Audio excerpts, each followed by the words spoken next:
Hi, and welcome to this rather special edition of my podcast, Raw Chatter. I am your host speaking, Vicky Midwood.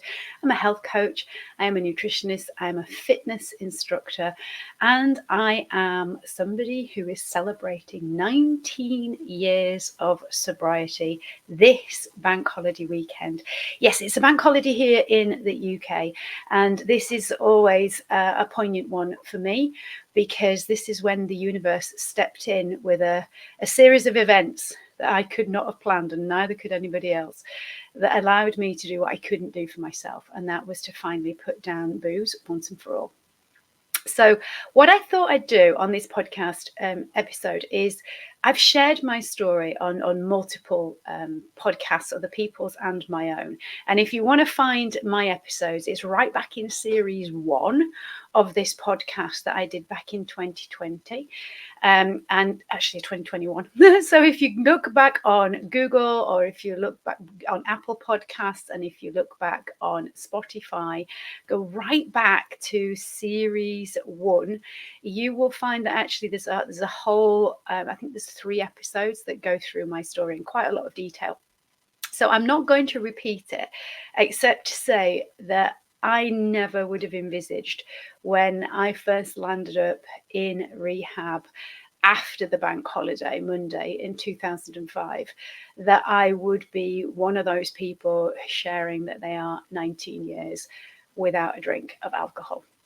So I want to say that it's not been a plain sailing journey by any means, and I am not going to say that going to rehab is the only way that you can get sober. But what I am going to say is, and I think that this is important for anybody who is as dependent physically as well as emotionally and mentally on alcohol as I was at the time I went into rehab, then having a complete change of environment is so helpful. Whether that is on a retreat, whether it's you staying in a friend's a place in a different country, or in an environment where there aren't the same triggers, there are not the same people, there is just nothing is similar to how it has been, so that you are not constantly being in a position where you're having to deal with reminders or thoughts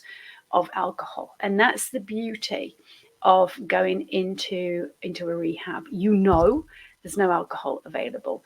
You know that you are there and you're in a safe environment, and you're in a space where you can actually begin to unravel all of the stuff that needs unraveling. And it's a lot, right? I was dependent on alcohol, fully dependent for sure, from my early 20s. I wasn't going to admit it to anybody, but I knew it. There's just no way that I would admit it. And I was massively in denial, really from the age of 20, if I'm honest, potentially 19. And I had all of the books on how to be sober and how to drink sensibly and how to help yourself to overcome the powerful desire to want to give in to a drink. And I tried a lot, all of the stuff, right? Changing the time, making sure that I didn't drink before a certain time.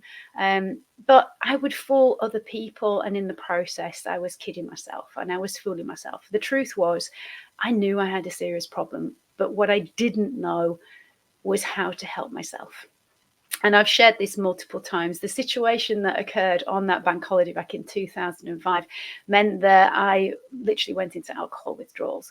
And for me, that became an incredible experience, in that whatever it was, and I do believe in the power of the universe. And when I say that, I just want to caveat this with, I am not a religious person, and I am not particularly a woo-woo person either. Anything, especially back in 2005, where you were talking to me about spirituality, I assumed that spirituality meant religion, right? I didn't understand that they were two different things. And yet, whatever happened, call it a sensation, call it a feeling, call it an energy, I don't know. But I just knew that when I tried to take a drink on that bank holiday weekend after feeling those symptoms of withdrawal, which is flipping dangerous, and I was hallucinating, I tried to take a drink and my body rejected it completely. And it was as if there was something that was just going, you're done. That is it. Now, I'm really fortunate that that was my experience. And it might seem a weird thing to say, but I do believe that I am fortunate that that was my experience, because I know that it's not everybody's. And from that day onward, I did not have the desire or the compulsion to drink. Now, if anybody who's listening to this has read the big book, the AA kind of handbook or manual, if you like, is referred to as the big book. For those of you who are not kind of in any way clued up about AA and how it works and stuff, you have kind of a book that explains the steps and the stories of people to inspire you to recognize that alcohol is just not helpful in any way, shape or form. Well, here's the thing, we already know that, but it is really helpful to read stories and recognize that just because you are dependent on this stuff, and the dependency, as I say, in my case, was very much physical. My body couldn't function without it. I had been drinking for a long time. I said to you, I knew that I pretty much had a serious problem when I was 19, 20. And it wasn't until 35 that I actually was able to admit it to somebody else as well as to myself fully and own it. So that's a lot of years to become very physically dependent on it. Hence, I had massive withdrawal symptoms without having had any alcohol in my system for as little as 4 hours. That's how dependent upon it I was. So for me, I didn't have to deal with the cravings and the compulsion and what have you. But what I did recognize was when I came out of rehab and back from South Africa, was that when I went into the supermarkets, there wasn't the pull that there had been before. So I could literally just walk around the alcohol aisle, and it's not something that they recommended that you do at all. But I felt nothing. And that is how I know that whatever it was that had compelled me to turn to that stuff had been removed. And it does talk about that in the big book. Now, if that hadn't happened to me, I would have just said, what a load of bunkum, right? I would, because I was like, what woo-woo garbage. But the truth was, I actually experienced that. And when you actually do experience something for yourself, well, it's pretty darn difficult then to disbelieve it, because the truth is that I haven't had any desire or any thoughts of even wanting to have a drink since. So that is kind of my story with alcohol. So was it a challenge to stay alcohol free? Well, here's what I do know is that alcohol was a symptom for me of a bigger problem. And the bigger problem was that I didn't know how to do life, right? And that's it in a nutshell. But because I hadn't had great role models, I'd had very extreme role models in my parents. And this is where we're not playing the blame game when it comes to being addicted or dependent on any substance. There are multiple reasons. And if anybody tells you that there's one reason for addiction or that it's just a mental health issue, right, they don't know what they're talking about.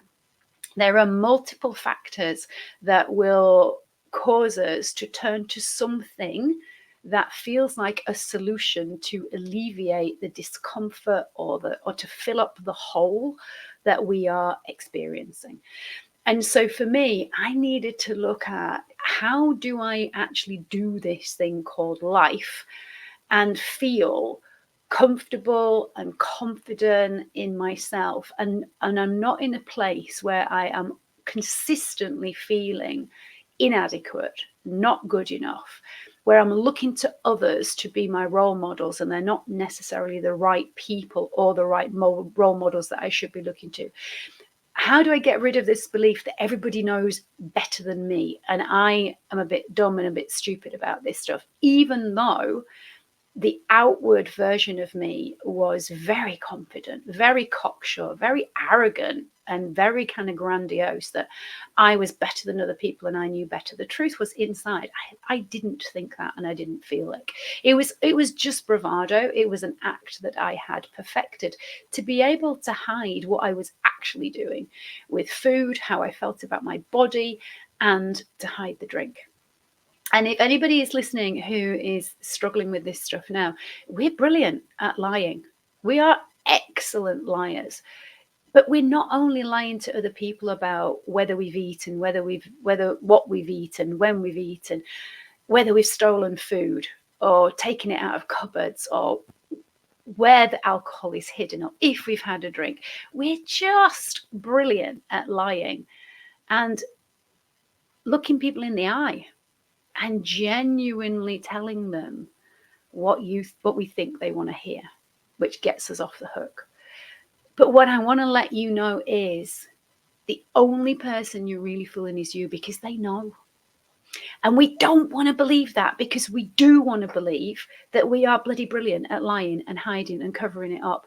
But I can tell you now, 19 years later, looking at the version of me who was turning to food and to alcohol and laxatives and over-exercising as a solution to something, and that something was trying to understand how to live life and deal with emotions and recognize that I was good enough and I did deserve to have nice things and that I did know enough and I just needed to keep on growing and trust myself. But I didn't have that, but I was looking elsewhere to get that. And so what I want to share with you really on this podcast is that whether you are addicted to, like I was, to food, to exercise, whether I was homing in on how I looked with this really powerful belief that I repeated, God, millions of times, that if I just had the right shaped body, if I just looked more attractive, if I was just the right size, then somehow miraculously everything in my life would be better. It's total bullshit. Right? It's a lie we tell ourselves so that we actually don't need to turn into what the actual problem is. We don't know how to do life. We don't know how to help ourselves feel good enough, or to feel that we are a part of, in a way that kind of aligns with who we are. I didn't want to be the same as everybody else, but I also didn't want to look different. I had ginger hair. I was freckly as a kid. I was already different to the majority of my friends. They didn't have sticky out tummies and thighs that rubbed together when they were running on cross country and went bright red. Mine did. So I was already different, but I so longed to be something that I wasn't. Now, what tends to happen is when you go through recovery is you start to go through certain steps. And so what I want to do on this podcast today is actually share with you kind of the top things that I've learned through 19 years of being sober. And I am just talking about being alcohol free. I haven't been 19 years free from my body image issues, my over-exercising issues, and from my food and my eating issues. That's not true, because when I did put down alcohol, and this often happens if you have more than one solution that you turn to, the food came back up. Now, it didn't come up immediately, but what I did find myself doing, which I had never, ever, ever done before when I was drinking, was I found myself being really hyper-focused and wanting to eat chocolate, and not just any old chocolate, right? It was a specific type of chocolate that I wanted. And I found that I was going back into old patterns of behaviors because I was hiding it. I was hiding it from the family, from other people seeing it. One, because I didn't want them to get their hands on it.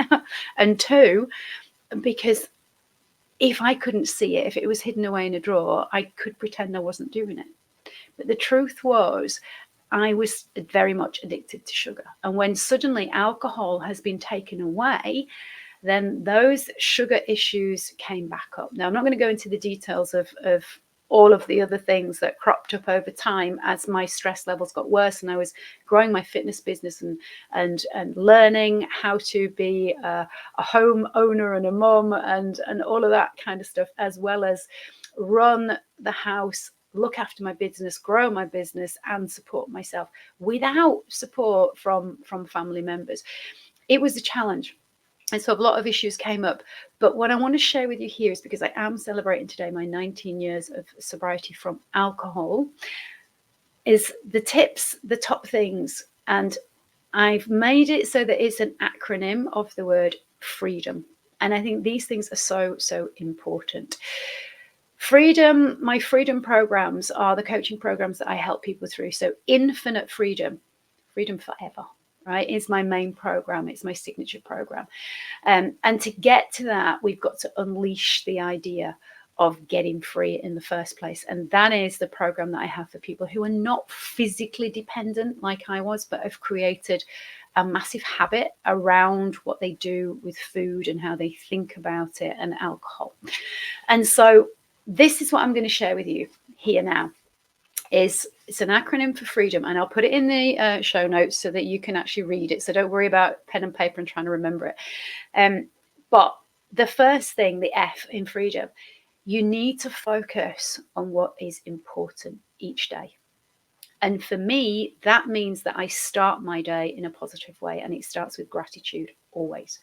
The first thing that I say to myself before I get out of bed, and I've done it from day one, when I came around and I found it, I was in rehab, I was so grateful that I had the opportunity to take a break from my environment, to actually learn to become somebody new and get the skills to change my daily patterns. So every single day I wake up and I am grateful that I am alive, and I am grateful that I get the opportunity for another day at this thing called life.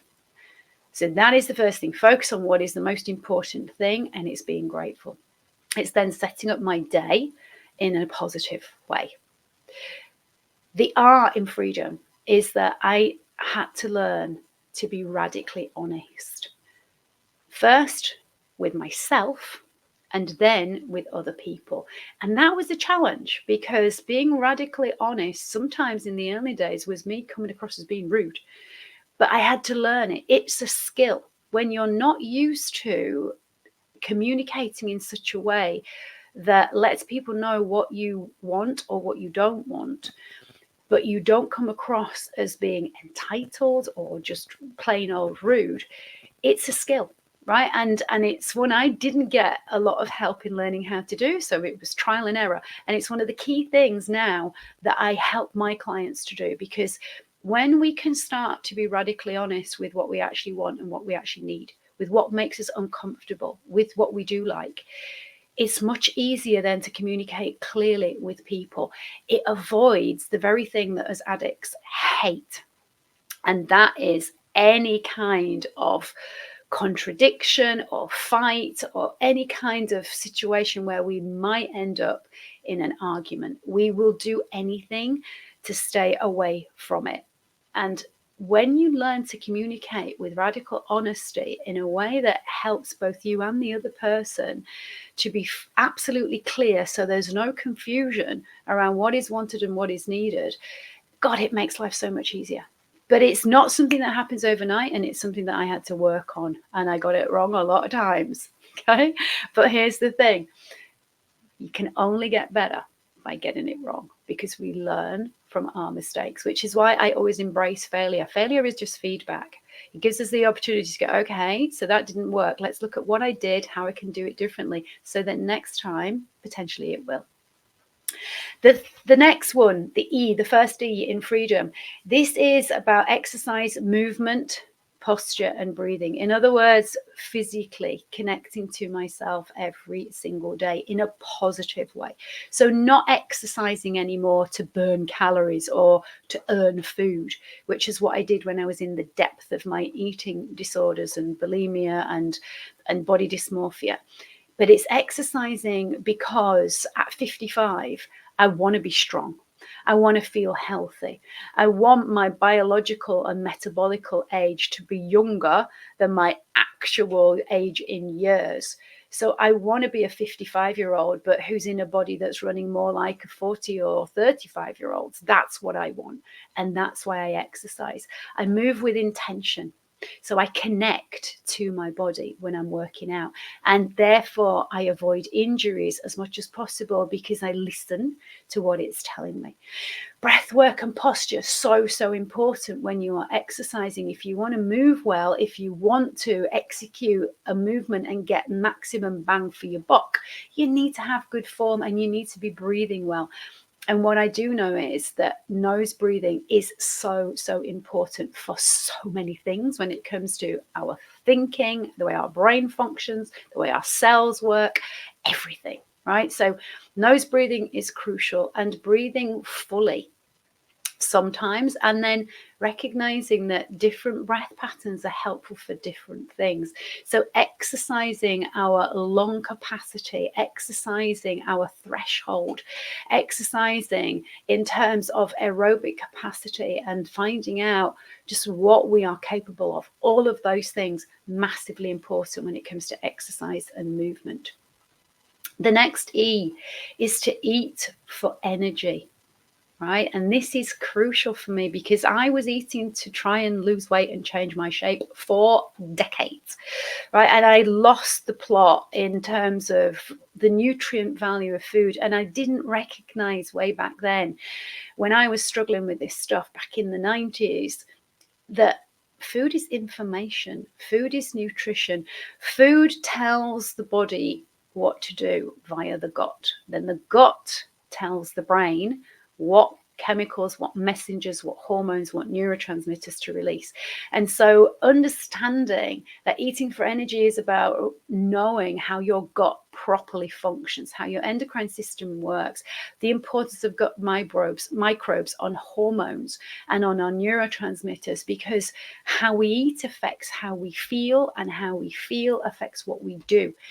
How we eat also affects how we function in terms of our metabolic resilience and our immune system, and crucially, how well our brain is working, especially as we age.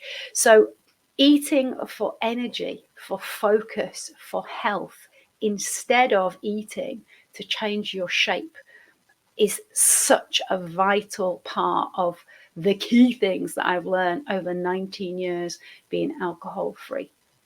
It also means that when I learned to balance my blood glucose levels, I didn't need to keep on hiding the chocolate anymore. The next one, the D in freedom, is do say what you want and set yourself up for success every day. Do focus on what you want and what you need. Because what I recognized, and I didn't know this at the start of my journey to feeling and thinking the way that I do now, which is pretty much calm and confident and at peace with most things. There's not a lot that phases me now. There's not a lot that I cannot handle, knowing that I'm not going to go off into some kind of crazy madness in my head and start beating myself up about why don't I know how to do this. It's about me recognizing that the majority of the time people walk around thinking about stuff that they don't want, right? And when you flip that and you start to spend the majority of your time focusing on what you do want, then you are going to take the right action steps to help you to get there. When we talk about, and again, this may sound a little bit woo-woo until you recognize that when you understand how the brain actually works, and then when you understand how the mind works, and the brain, if you like, is the house of the mind, they are not exactly the same. But when you understand brain function, and its main role is for you to survive, and you understand mind and programming and thoughts and where the programming comes from, what we recognize is that the survival part of our brain wants us to be aware of stuff that could potentially go wrong because it needs us to survive, right? So when we think about the negative stuff, it's from a survival point of view, and your brain is making you do that. The difference is when you start to bring in your mind and start to be conscious about stuff, you can then decide what it is that you actually want to focus on. And when you start to focusing on what you do want, and you set up your day intentionally, not with necessarily goal settings, but with intentions, that you are going to do what you say you're going to do, for example, that you are going to allow yourself time and space to step away if things feel challenging, to breathe, to make decisions without feeling under pressure. When you start to look at what you can do to help yourself, then life becomes so much easier.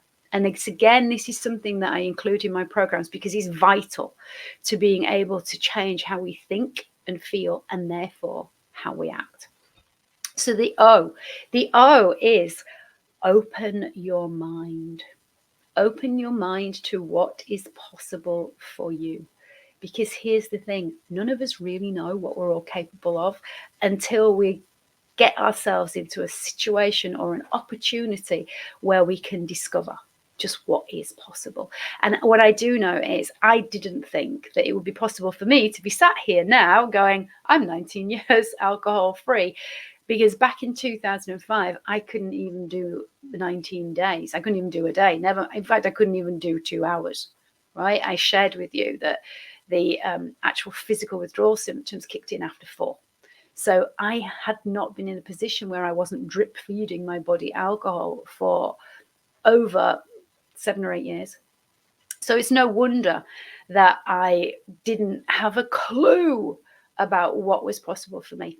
And here's one thing that I will share. If you are starting out with a coach or in any kind of version, whether it's a business coach, whether it's a relationship coach, whether it's a health coach, one of the hardest questions that they ask, and I don't ask it right from the get-go because I know how hard it is to answer. And when we can't answer a question, when we're in the early days of our recovery from addictive issues, we can't answer a question, we go right back into beating ourselves up, massive criticism, you're stupid, you're thick, you don't know the right answer to give, and probably waffle on and babble on and try and be a people pleaser and come up with a load of bullshit that you've just made up that you don't really mean because you don't actually know what it is you want.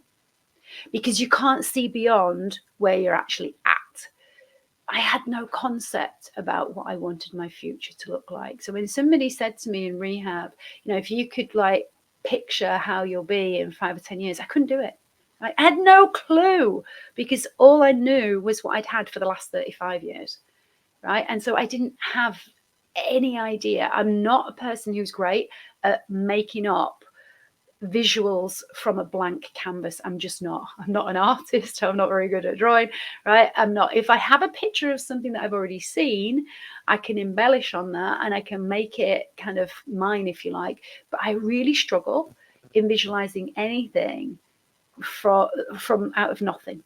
And I certainly didn't know what I wanted or where I wanted to be in 5 or 10 years time. Geez, I couldn't even imagine a year when I was in rehab for those first week or two. I hadn't a clue, right? I had no idea what was possible. But what I learned was just be open.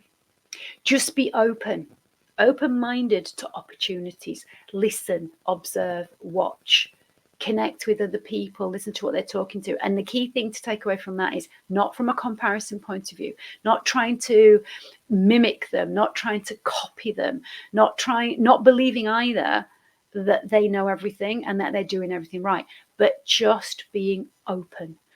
And that allowed me to realize that in life, it's not about either or. It's not black or white. It's not this or that. There isn't one reason why I was addicted. It's and. There are multiple reasons. There are multiple ways of doing things. There are multiple options and choices. And you got to be open to what's possible for you. Because once you do that, you can be curious. And that is like my key special power word is be curious. That means you're not judgmental. That means that you're not self-critical. It means you are giving yourself permission to have a go. And one of my favorite key phrases is you never know until you have a go. But you can only let yourself have a go if you allow yourself to be open to what's possible. And then the last one that I'm going to share with you is the M. The M is make time for what you enjoy, for rest, for fun, and for play. They are not a waste of time. because that is a powerful story that I had, and that just about every single person that I help to get free from this way of thinking, feeling, and being has also, is that if I do nothing, I'm wasting time. No, you are not. You are doing what you need to help your body physiologically to reset, to recharge. You need to laugh. You need to have joy in your life. You need to let out your inner child. You need to rest and allow yourself to have a nap if that is what's required. You need to just sit and enjoy silence. And that is not a waste of time. That is vital for your continued growth and your success. So there you have it, folks. That is me sharing with you my top tips that are utilizing the word freedom, because that is how I feel every day when I wake up, that I am no longer in that prison of fighting with cravings, with compulsions, with obsession of when I can drink, when I shouldn't drink, am I allowed to drink, who's watching me, who's not. All of that totally lifted.